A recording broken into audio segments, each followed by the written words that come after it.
Salut les amis du Patriote Inter, merci encore de continuer à vous abonner ñu leen jaajëfal gars yi nag si li nga xam mooy commentaire yi ak yu ni mel woy leen nag di liker di joxe seen avis dañuy ñëw wax ci ki nga xam ne nag moom mooy Krépin Diatta. Vous le savez tous, le joueur sénégalais vient de signer, de paraphrer un contrat avec l'AS Monaco, un contrat de 15 millions d'euros moom mi nga xam ne nag pour 5 ans la signé foofu noonu. Waaye avant moo foo signer, il fallait aussi que ñu jox leen information bi selon laquelle li plutôt Paris Saint-Germain dafa nekkoon ci tànku ki nga xam ne nag moom mooy Krépin Diatta. Yàggoon nañ ko suivre, Leonardo yàgg na ko suivre, Nasser Khelaïfi également yàggoon nañ ko suivre. Li nga xam ne nag moom mooy direction sportive bu Paris Saint-Germain yàggoon nañ suivre ki nga xam ne moom mooy Krépin Diatta.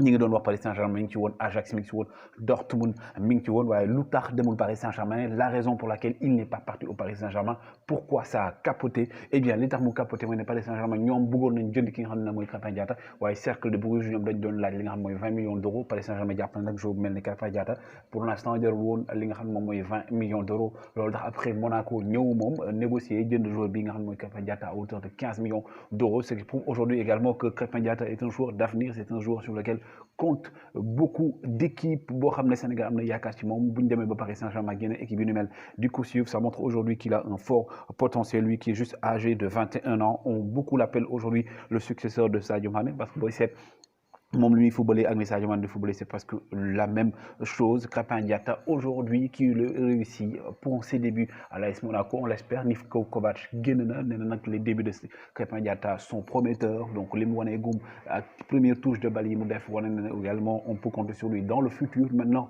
est-ce que il sera titulaire dans les prochaines rencontres? En tout cas ñi xool ni Niko Kovac di waxee daal, en tout cas on sait que même bu dul maintenant Krépin Diatta fait partie du plan de l'ASM, et si on l'a fait venir, c'est qu'aujourd'hui il fait partie voilà, des meilleurs joueurs du Sénégal, parce qu'actuellement il est presque à 11 buts ki nga xam ne moom mooy Krépin Diatta. On lui souhaite encore bonne chance au niveau de l'ASM, en espérant que très bientôt on va le retrouver dans d'autres clubs.